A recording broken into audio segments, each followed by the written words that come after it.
வெற்றிவேல் முருகனின் இரண்டாம் படை வீடான திருச்செந்தூரில் தாவைக்க தலைவர் விஜய் இன்று அதிகாலை சத்ரு சம்ஹார பூஜை கலந்து கொண்டார்.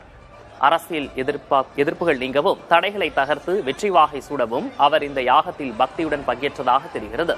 பின்னர் மூலவர் மற்றும் சண்முகரை தரிசித்து தரையில் அமர்ந்து மனமுருக பிரார்த்தனை செய்தார்.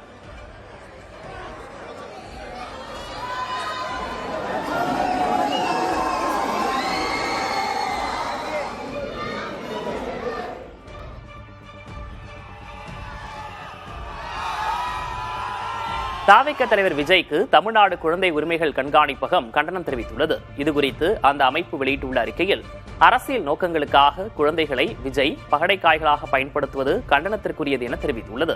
மேலும் குழந்தைகள் மூலம் வாக்காளர்களை பாதிப்பது ஜனநாயகத்திற்கு எதிரானது என்றும் தெரிவித்துள்ளது. இந்த விவகாரத்தில் விஜய்க்கு எதிராக தேர்தல் ஆணையத்திடம் புகார் அளித்துள்ள இந்த அமைப்பு, மாநில குழந்தைகள் உரிமைகள் பாதுகாப்பு ஆணையம் தாமாக முன்வந்து விசாரிக்கவும் கோரிக்கை விடுத்துள்ளது.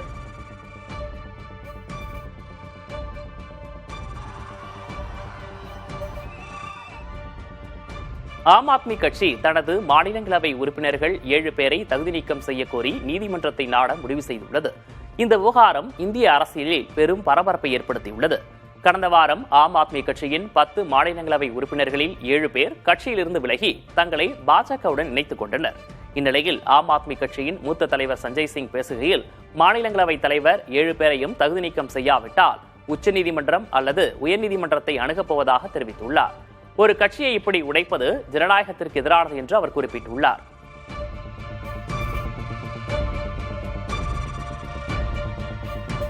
ஆம் ஆத்மி கட்சியின் 7 மாநிலங்களவை உறுப்பினர்கள் பாஜகவில் இணைந்தது குறித்து பஞ்சாப் மாநில சட்டப்பேரவை எதிர்க்கட்சித் தலைவரும் காங்கிரசின் மூத்த தலைவருமான பிரதாப் சிங் பஜ்வா கடுமையாக விமர்சனங்களை முன்வைத்துள்ளார். இது தொடர்பாக பேசிய அவர், பாஜக மற்றும் ஆம் ஆத்மி ஆகிய இரு கட்சிகளுமே ஒரே நாணயத்தின் இரு பக்கங்கள் என்று சாடியுள்ளார்.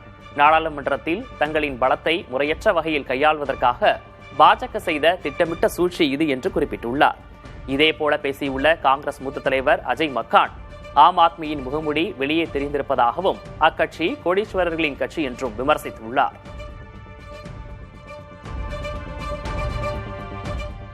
இலங்கை மட்டக்களப்பு பகுதியில் நடைபெற்ற பட்டம்விடும் திருவிழா சுற்றுலா பயணிகளை வெகுவாக கவர்ந்தது. மட்டக்களப்பு மாநகர சபை சார்பில் சுற்றுலா பயணிகளை கவர பல்வேறு நடவடிக்கைகள் மேற்கொள்ளப்பட்டு வருகின்றன. அதன் ஒரு பகுதியாக கல்லடி கடற்கரையில் பட்டம்விடும் விழா மற்றும் பௌர்ணமி கலை விழா நடைபெற்றது. இதில் ஏராளமானோர் கலந்து கொண்டு விதவிதமான பட்டங்களை பறக்கவிட்டனர். இதில் 3 சிறந்த பட்டங்கள் தேர்வு செய்யப்பட்டு வெற்றி பெற்றவர்களுக்கு பரிசுகள் வழங்கப்பட்டன.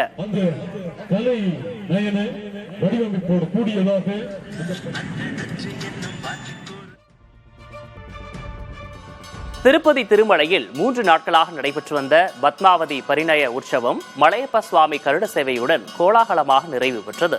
முன்னதாக மலையப்ப சுவாமி தங்க கருட வாகனத்திலும் தாயார்கள் பல்லக்கிலும் நாராயணகிரி தோட்ட மண்டபத்திலும் எழுந்தருளியதை தொடர்ந்து அங்கு பூப்பந்து விளையாட்டு, மாலை மாற்றுதல், ஊஞ்சல் சேவை உள்ளிட்ட மங்கள சடங்குகள் நடைபெற்றன. இதில் ஆயிரக்கணக்கான பக்தர்கள் பங்கேற்று மும்மூர்த்திகளை தரிசித்து மகிழ்ந்தனர்.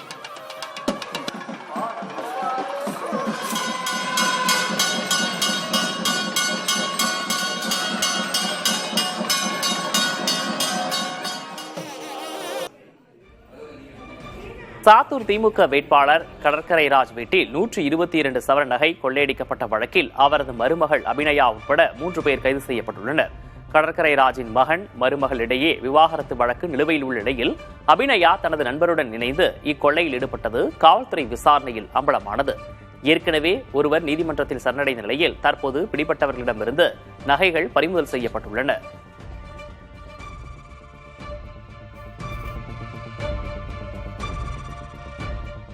கேரளாவில் மாநிலத்தின் முதல் பார்வைத்திறன் சவாலுடைய பயிற்சி நீதிபதியான தன்யாநாதன் அதானியில் உள்ள கேரள நீதிமன்ற அகாடமியில் தனது பயிற்சியை தொடங்கியுள்ளார்.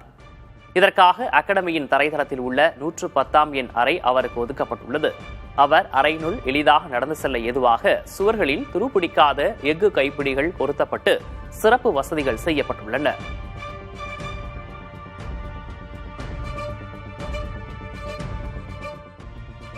அமெரிக்காவில் வசிக்கும் இந்தியர்களுக்கு ஜோஹோ நிறுவனர் ஸ்ரீதர் வேம்பு எழுதியுள்ள கடிதம் தற்போது பேசுபொருளாக மாறியுள்ளது. அக்கடிதத்தின் மூலம் அமெரிக்க வாழ் இந்தியர்கள் மத்தியில் தாய்நாட்டின் மீதான புதிய சிந்தனையை அவர் விதைக்க முயற்சித்துள்ளார். ஸ்ரீதர் வெம்பு எழுதியுள்ள கடிதத்தில் அமெரிக்காவில் வேலை செய்து வரும் இந்தியர்களின் திறமை நமது நாட்டிற்கு தேவை எனவும் அனைவரும் இங்கு திரும்பி வருமாறும் வலியுறுத்தியுள்ளார். அமெரிக்காவில் நிலவும் தீவிரமான வலதுசாரி மற்றும் இடதுசாரி அரசியல் சூழலில் இந்தியர்கள் சிக்கி தவிப்பதாகவும் சுட்டிக்காட்டியுள்ளார். இந்தியா தொழில்நுட்ப ரீதியாக தற்சார்பு அடைந்தால் மட்டுமே உலக அரங்கில் இந்தியர்களுக்கு உண்மையான அங்கீகாரமும் மரியாதையும் கிடைக்கும் என கூறியுள்ள அவர் நாட்டின் தொழில்நுட்ப வளர்ச்சிக்கு பங்களிக்கவும் வலியுறுத்தியுள்ளார்.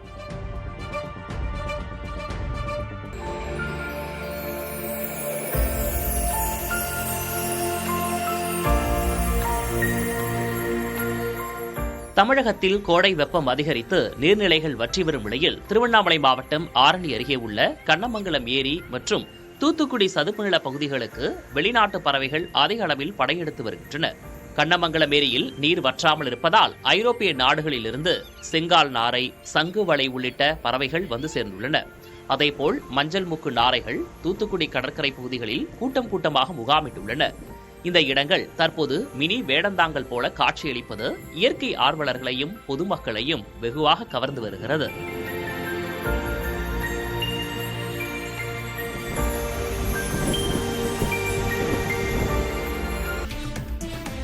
தொழில்நுட்ப உலகின் இருபெரும் ஆளுமைகளான எலான் மஸ்க் மற்றும் சாம் ஆல்ட்மேன் இடையிலான சட்ட போராட்டம் கலிபோர்னியா நீதிமன்றத்தில் தொடங்கியிருக்கிறது. லாப நோக்கமற்ற அமைப்பாக தொடங்கப்பட்ட OpenAI தற்போது $85,200 கோடி மதிப்புள்ள வணிக நிறுவனமாக மாறியதே இந்த மோதலுக்கு முக்கிய காரணம். நிறுவனத்தின் தொடக்க காலத்தில் $3.8 கோடி முதலீடு செய்த மஸ்க் ஆல்ட்மேன் தன்னை ஏமாற்றிவிட்டதாக குற்றம் சாட்டியுள்ளார். செயற்கை நுண்ணறிவு தொழில்நுட்பம் மனிதகுலத்துக்கு ஆபத்தாக மாறிவிடக்கூடாது என்ற நோக்கில் இந்த வழக்கு தொடரப்பட்டுள்ளது. உலகின் முதல் ட்ரில்லியனராக மஸ்க் உருவெடுக்க உள்ள நிலையில் இந்த வழக்கின் தீர்ப்பு AI துறையில் பெரும் மாற்றத்தை ஏற்படுத்தும் என எதிர்பார்க்கப்படுகிறது. இந்தியா நியூசிலாந்து இடையே வரலாற்று முக்கியத்துவம் வாய்ந்த தடையற்ற வர்த்தக ஒப்பந்தம் கையெழுத்தானது. டெல்லியில் நடைபெற்ற நிகழ்ச்சியில் மத்திய வர்த்தகத்துறை அமைச்சர் பியூஷ் கோயலும் நியூசிலாந்து அமைச்சர் டாட் மெக்கலேவும் ஒப்பந்தத்தில் கையெழுத்திட்டனர். இந்த ஒப்பந்தத்தின்படி இரு நாடுகளும் தங்களுக்குள் பல்வேறு பொருட்களை வரியின்றி ஏற்றுமதி இறக்குமதி செய்ய முடியும். இதன் மூலம் இந்திய சிறு குறுந்தொழில்கள், ஜவுளி தொழில்கள், தோல் பொருட்கள் துறை உள்ளிட்டவை பலனடையும். எனினும் பால் பொருட்கள், விவசாய விளை பொருட்கள் ஆகியவற்றுக்கு மட்டும் இந்த ஒப்பந்தத்திலிருந்து விலக்களிக்கப்பட்டுள்ளது.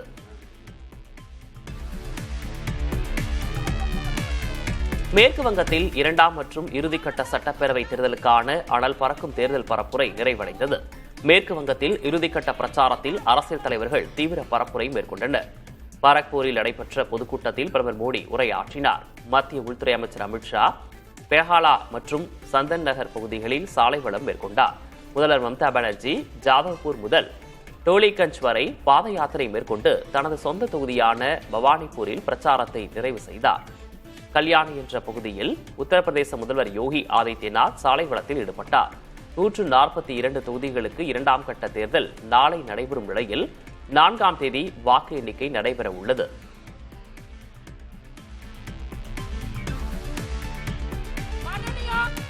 மேற்கு வங்க மக்கள் ஆட்சி மாற்றத்திற்கு தயாராகிவிட்டார்கள் என பிரதமர் மோடி கூறியுள்ளார். பரக்பூரில் தேர்தல் பரப்புரையில் பேசிய பிரதமர் மம்தா ஆட்சியில் மாநிலம் முழுவதும் ரவுடிகள் ஆட்சியும் வன்முறையும் வலிந்து காணப்பட்டதாக குற்றஞ்சாட்டினார். மேற்கு வங்கத்தில் தொழிற்சாலைகள் மூடப்பட்டு நாட்டு வெடிகுண்டு உற்பத்தி அதிகரிக்கப்பட்டதாகவும் மோடி விமர்சித்தார். மேற்கு வங்கத்தை வளர்ந்த மாநிலமாக மாற்ற மம்தாவிடம் எந்த திட்டமும் இல்லை என்றும் பிரதமர் கூறினார். ஆனால் பாதுகாப்பான முன்னேற்றமடைந்த வங்காளத்தை உருவாக்குவதே பாஜகவின் திட்டம் என்றும் பிரதமர் குறிப்பிட்டார்.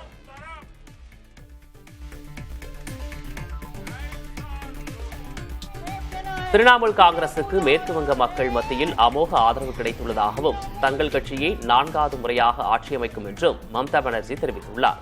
எக்ஸ் தளத்தில் பதிவிட்டுள்ள மம்தா, தங்கள் கட்சிக்கும் மண்ணின் மைந்தர்களுக்கும் ஆண்டாண்டுகளாக இருந்து வரும் பிணைப்பு மாநிலம் எதிர்கொண்டு வரும் அனைத்து சவால்களையும் முறியடிக்கும் என்றும் கூறியுள்ளார். மக்களை பிரித்து பார்க்கும் அரசியலுக்கு வங்காளம் மக்கள் மண்ணில் இடமில்லை என்பது இத்தேர்தலில் எதிர்க்கட்சிகளுக்கு தெரியவரும் என்றும் மம்தா குறிப்பிட்டார்.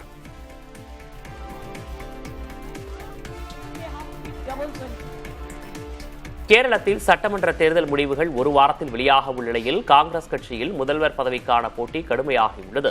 எதிர்க்கட்சித் தலைவர் வி.டி. சதீஷன், முன்னாள் எதிர்க்கட்சித் தலைவர் ரமேஷ் சென்னிதாலா, காங்கிரஸ் பொதுச் செயலர் கே.சி. வேணுகோபால் ஆகியோர் முதல்வர் பதவியை அடைய தீவிர முயற்சியில் ஈடுபட்டுள்ளதாக தகவல் வெளியாகியுள்ளது.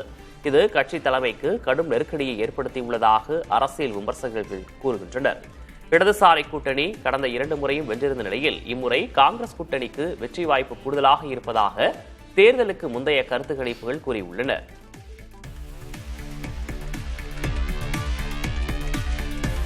மதுபான கொள்கை ஊழல் வழக்கு விசாரணையில் டெல்லி உயர்நீதிமன்ற நீதிபதி ஸ்வர்ணகாந்தா முன் ஆஜராக முடியாது என டெல்லி முன்னாள் முதல்வர் அரவிந்த் கெஜ்ரிவால் கடிதம் எழுதியுள்ளார். நீதிபதி ஸ்வர்ணகாந்தாவிடம் நீதி கிடைக்காது என்று நம்புவதாகவும், எனவே தானோ அல்லது தன் வழக்கறிஞரோ வழக்கு விசாரணையில் ஆஜராக மாட்டோம் என அவர் தெரிவித்துள்ளார். காந்திஜி காட்டிய சத்தியாகிரக பாதையை பின்பற்றப் போவதாகவும் கடிதத்தில் கெஜ்ரிவால் குறிப்பிட்டுள்ளார். மேலும் நீதிபதி ஸ்வர்ணகாந்த் சர்மாவின் முடிவை எதிர்த்து உச்சநீதிமன்றத்தில் மேல்முறையீடு செய்யும் உரிமையை தான் கொண்டுள்ளதாகவும் கெஜ்ரிவால் தெரிவித்துள்ளார்.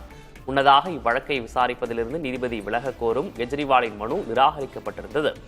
நீதித்துறையுடனான மோதல் போக்காக கெஜ்ரிவாலின் இக்கடிதம் கருதப்படுகிறது. ராஜஸ்தான் முன்னாள் முதல்வர் அசோக் கெலாட் காங்கிரஸ் கட்சியின் மூத்த தலைவர் சச்சின் பைலட்டுக்கு ஆதரவாக குரல் கொடுத்துள்ளார். ராஜஸ்தான் மாநில பாஜக பொறுப்பாளர் ராதா மோகன் தாஸ் அகர்வால் சமீபத்தில் டோங் பகுதியில் நடைபெற்ற பொதுக்கூட்டத்தில் சச்சின் பைலட்டை கடுமையாக விமர்சித்தார். அவர் பைலட்டை ஏமாற்றுக்காரர் என்று குறிப்பிட்டதோடு அவரது ஒரு கால் காங்கிரசிலும் மற்றொரு கால் எங்கிருக்கிறது என்றே தெரியவில்லை என்றும் விமர்சித்திருந்தார். இந்த விமர்சனங்களுக்கு பதிலடி கொடுக்கும் வகையில் சச்சின் பைலட்டின் 2 கால்களும் காங்கிரசில்தான் உள்ளன என்று அசோக் கெலாட் கூறியுள்ளார்.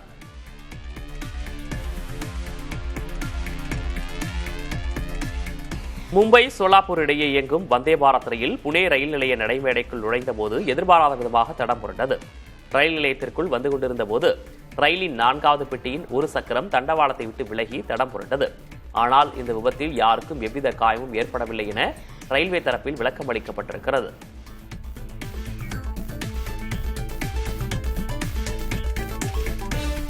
அகமதாபாத் மும்பை சென்ட்ரல் இடையே இயங்கும் வந்தே பாரத் ரயிலின் பெட்டிகளின் எண்ணிக்கை 16லிருந்து 20ஆக உயர்த்தப்பட்டுள்ளன. பிரதமர் நரேந்திர மோடி தொடங்கி வைத்த 42வது வந்தே பாரத் ரயிலில் வரும் 28ஆம் தேதி முதல் கூடுதலாக 4 பெட்டிகள் இணைக்கப்பட உள்ளன. இதன் மூலம் கூடுதலாக 278 பேர் பயணிக்க முடியும். வதோதரா, சூரத், வாபி மற்றும் போரிவலி ஆகிய நிலையங்களில் நின்று செல்லும் இந்த அதிவேக ரயில் ஞாயிறு தவிர வாரத்தின் 6 நாட்களும் இயக்கப்படும்.